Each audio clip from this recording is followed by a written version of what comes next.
Okay, let's start. Do you hear me okay? On the back, thumbs up? Yeah? Okay, fine.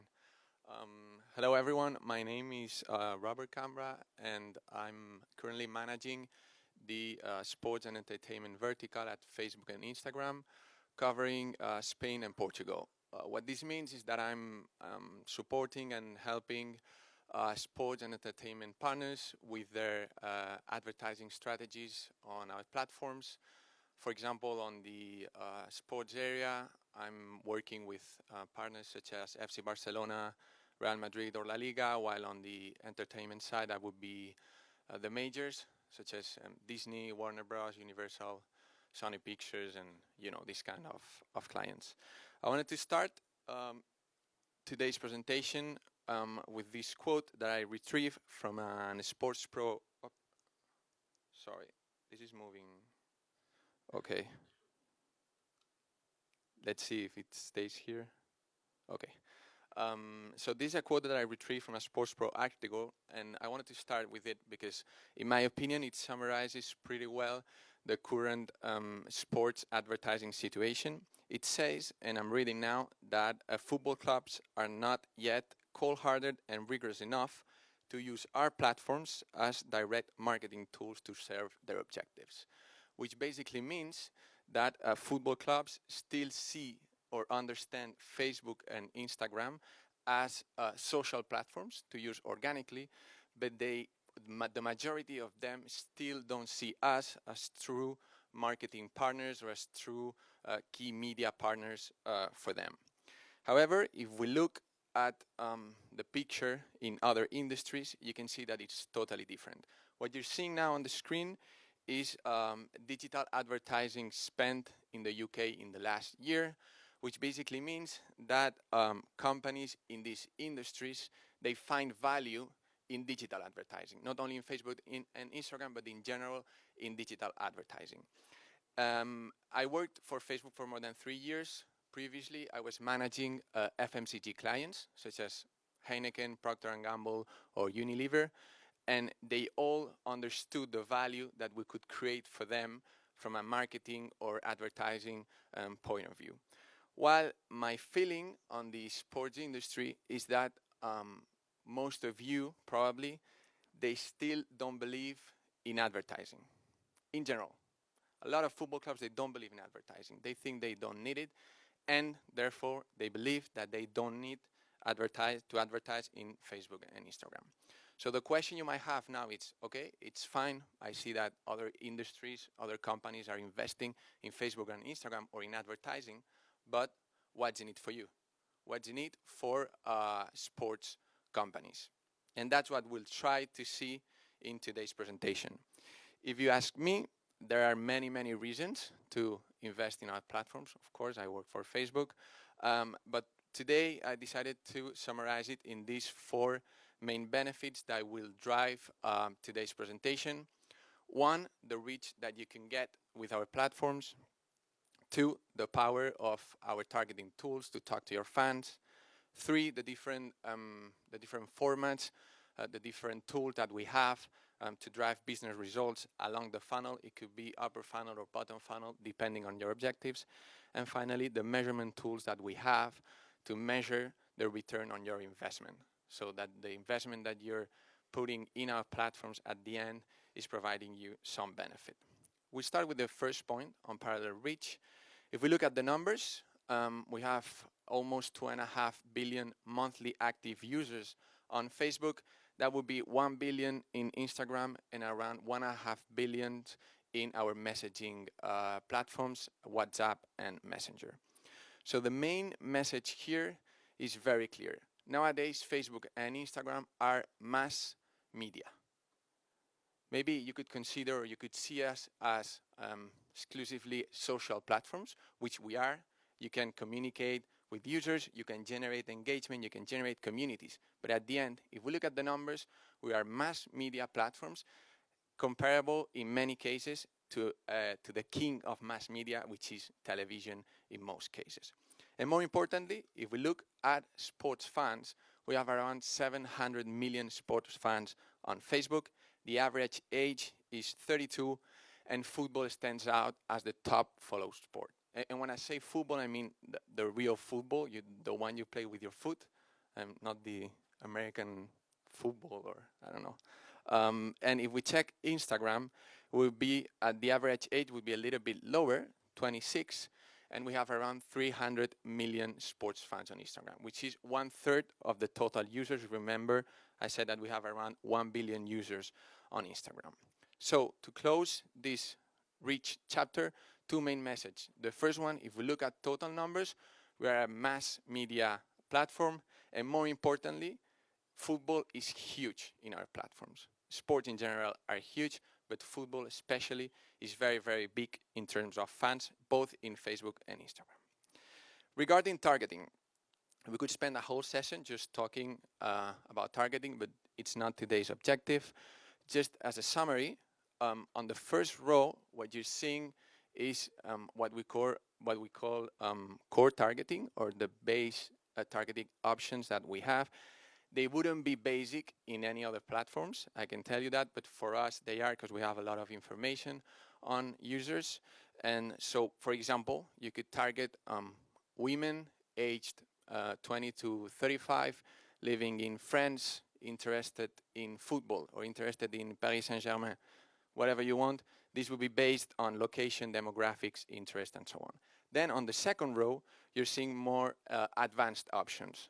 What you see here, custom audiences, these are audiences that you can build based on the interactions that users had with your content in our platforms, based on the behavior of users in your website. You would do that with the pixel, of course, or even you could create audiences based on your own databases or on your own CRM, just to target them on our platforms. Then you have lookalikes, for example. Lookalikes is you create a seed audience that is very valuable for you. For example, you take people that purchase a ticket to your match in the last 30 days, and then you look for other users that are similar to them, because you know they have a lot of value. So to summarize the targeting part, you basically have many, many, many options in our platforms to get to your fans, and more importantly, to convert your fans into customers. And this leads to the next point, which is drive business results along the funnel. So here, I think it's the most important or interesting part for you. We will review the kind of activations that our partners are doing in our platforms. As we said, it's along the funnel. So what funnel are we talking about? You've probably seen this so many times. So when you think of a marketing campaign, you go from awareness to consideration to conversion. The good news is that you can choose whatever objective that we would have a format or a solution that is specific for your need. Imagine, for example, that you're working on an awareness campaign. Upper funnel will recommend you a video campaign, such as this one from Adidas. Ideally, you would work on vertical formats that are built for a mobile screen. If you're on a consideration phase, we could think, for example, of a format such as this one, which is called Canvas or Instant Experience, in which you can build or mix images, videos, carousel, text, anything you want to tell a more complete story, to give more information about your products, about your service.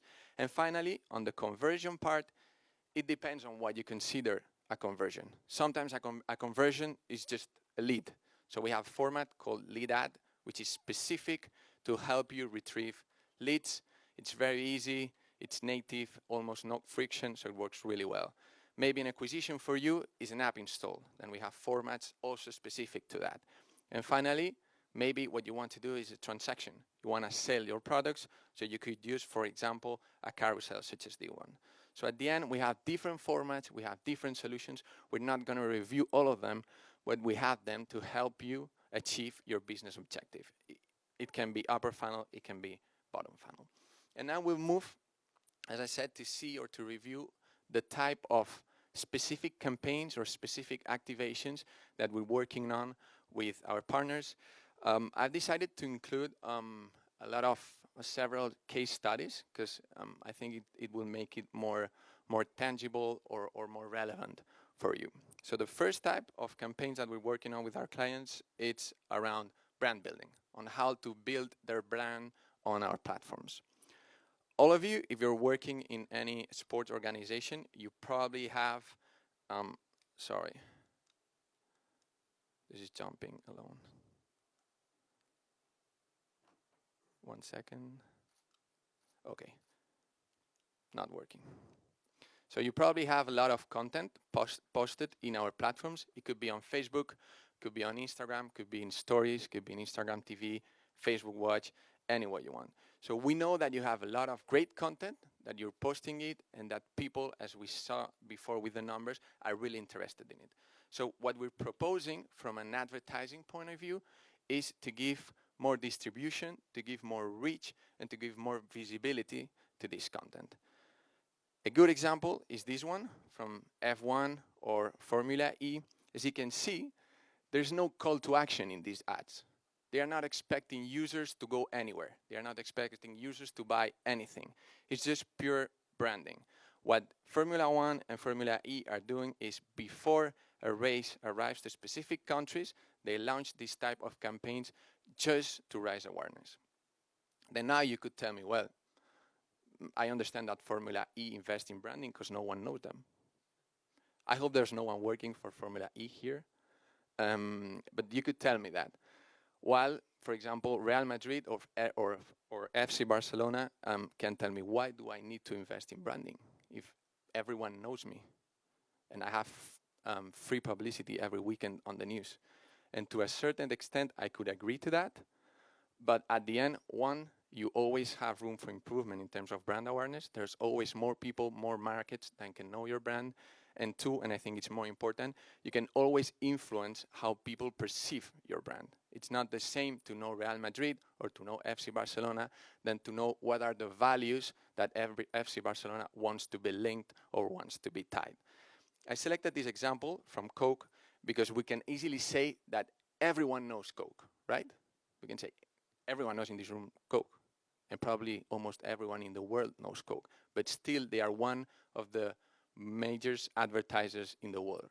And why they keep investing? Because they know there's value in it, and they know that they still have to work on their branding and on their awareness.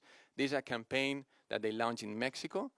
They were able to increase by 16 points the awareness in the country, and by 5 points the association of Coke with the Christmas season. Second type of activation that we're working with our clients is around the activation of their sponsors. So you can work with our official branded content tool, which is this example of Cristiano in paid partnership with Nike Football. And then I selected this very good example, in my opinion, from the French Football Federation. Instead of just taking content from their sponsor, in this case it was FIFA, the video game, instead of just taking content and promote it through their channels, they created this kind of content with their players, which in my opinion is much more relevant, much more engaging. As you can see, it's just content generated with their players. It features somehow FIFA, but it's not that advertising, we could say. As a case study, I brought this one from Copa 19 collaboration with Adidas. Really cool campaign with Pogba. So they launched a first phase based on awareness video. That's the one you see here. And then they retargeted users on a second phase looking for purchase or looking for conversion. You can see that here I have a call to action, here too with a carousel featuring the products.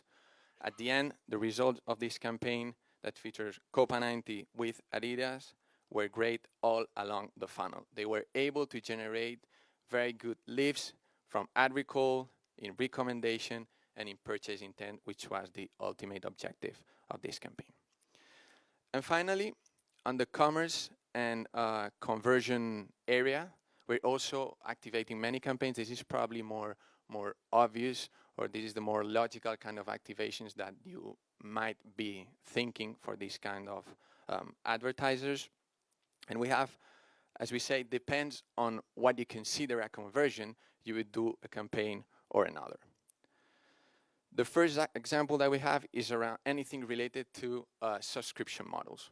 You can promote, for example, your OTT. We have an example of F1 TV.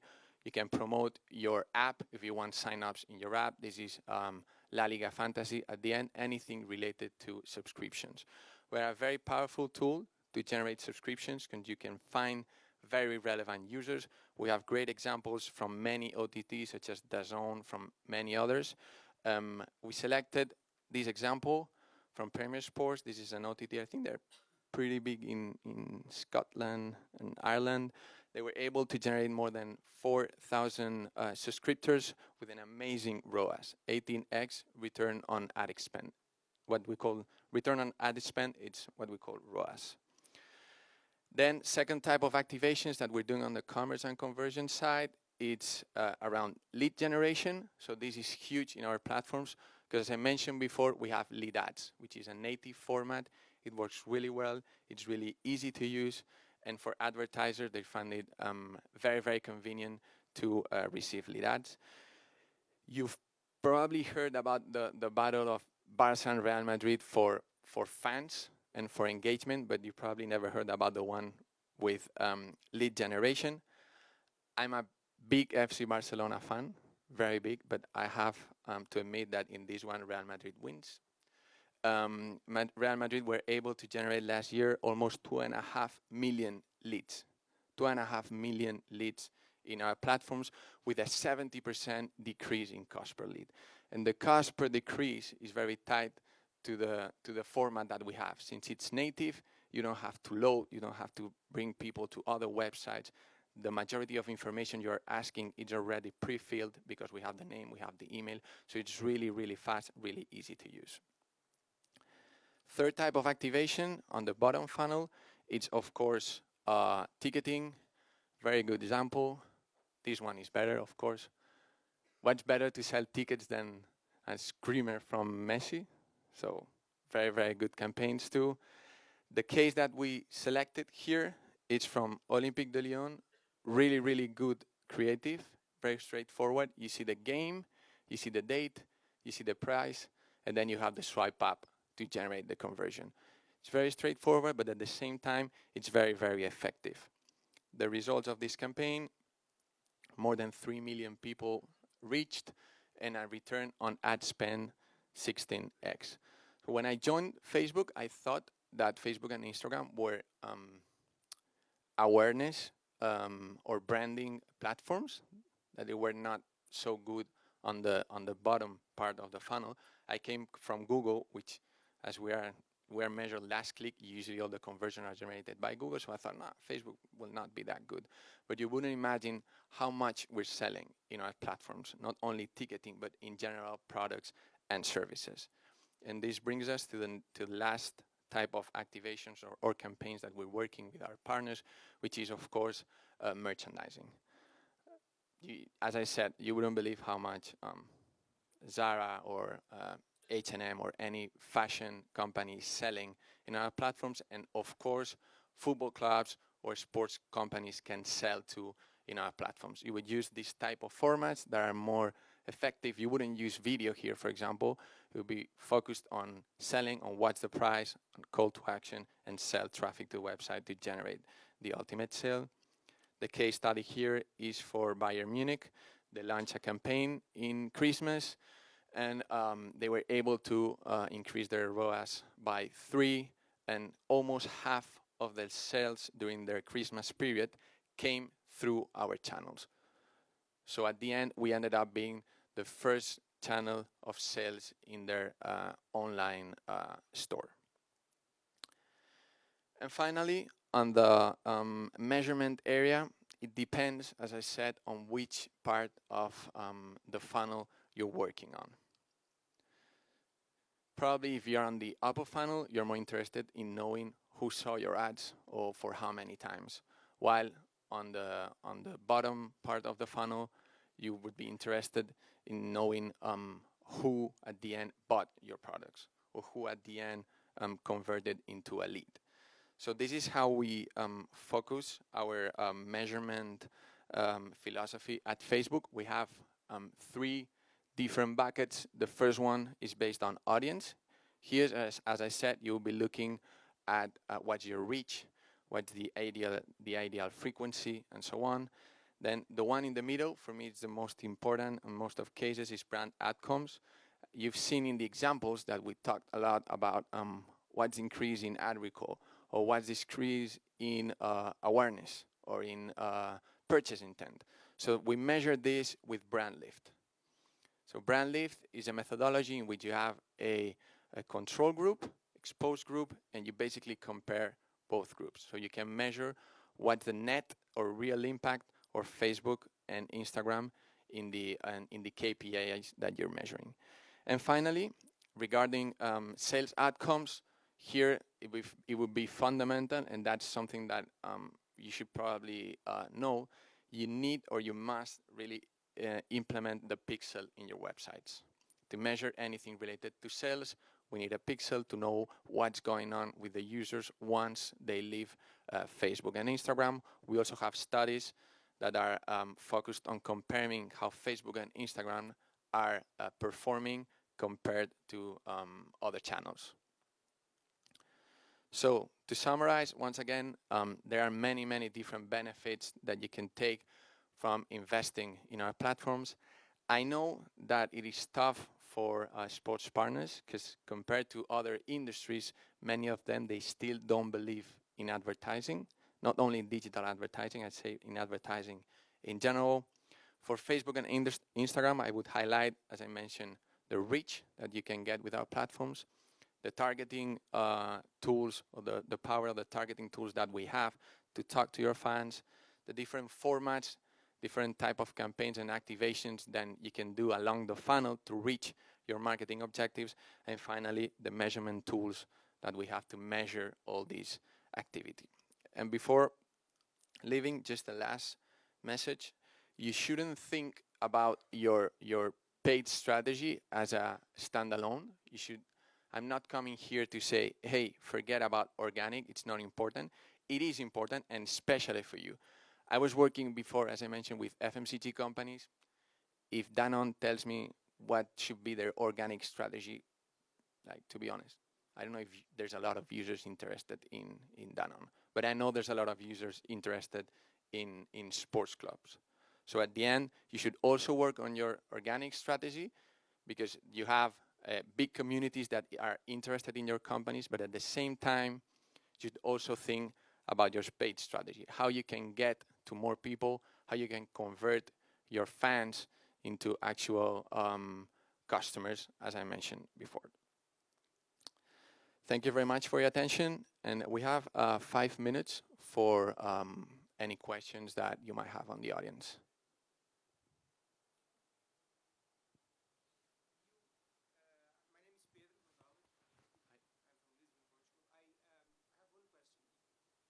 Measurements, you mentioned points.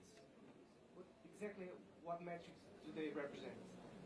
Excuse me, I mentioned what? Points. So 4 points, 10 points, increment. Yeah, okay. What's the kind of measurement that So he's asking that in the measurement side, in my slides, it always appear plus 10 points increase in ad recall, or plus 13 points increase in purchase intent. So these points are based, as I mentioned, a brand lift. The methodology is you have a exposed group that is people that are exposed to your ads, and then you have a control group, people that are not exposed to your ads. They can be exposed to any other media, but not to Facebook and Instagram. What we measure is the lift. What's the difference between both groups? If I'm exposed and you're control, and you ask me, we do it through polls, you ask me, have you ever heard of brand X? I should answer yes, you should answer no, because I was impacted and you didn't. So what we're measuring is what's the difference between my group and your group.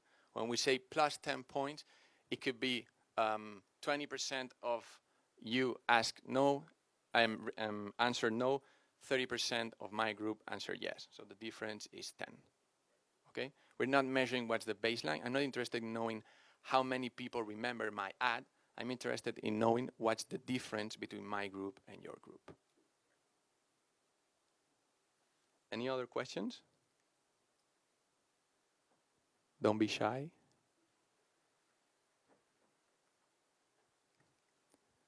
No one? No one wants to know if we're hearing to you on our devices or no?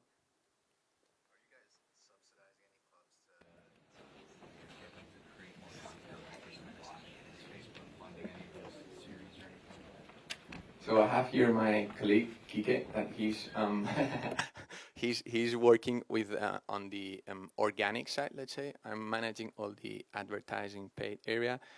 He's the one that is dealing with our partners on an organic level. We're not subsidizing any content, right, Kike? No. And he will be the guy to ask it.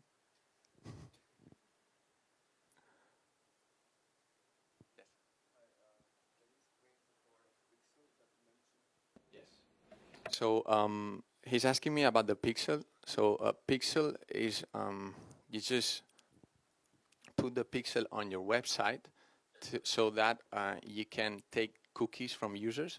You know, when you enter a website and you're accepting the use of cookies, everyone does it, and you don't even read it.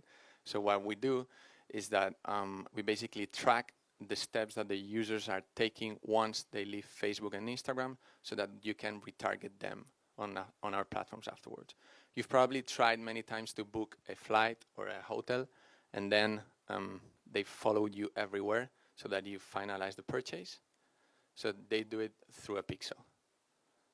Okay, so when the pixel will be very useful on the bottom part of the funnel. If you want to generate sales, it's really good to know how many users not only went to your website, but added products to their cart and initiated the checkout and actually bought the products. So you can build audiences out of that, and so that you can measure also the return on your campaign, because you know the actual sales that the campaign generated. Okay.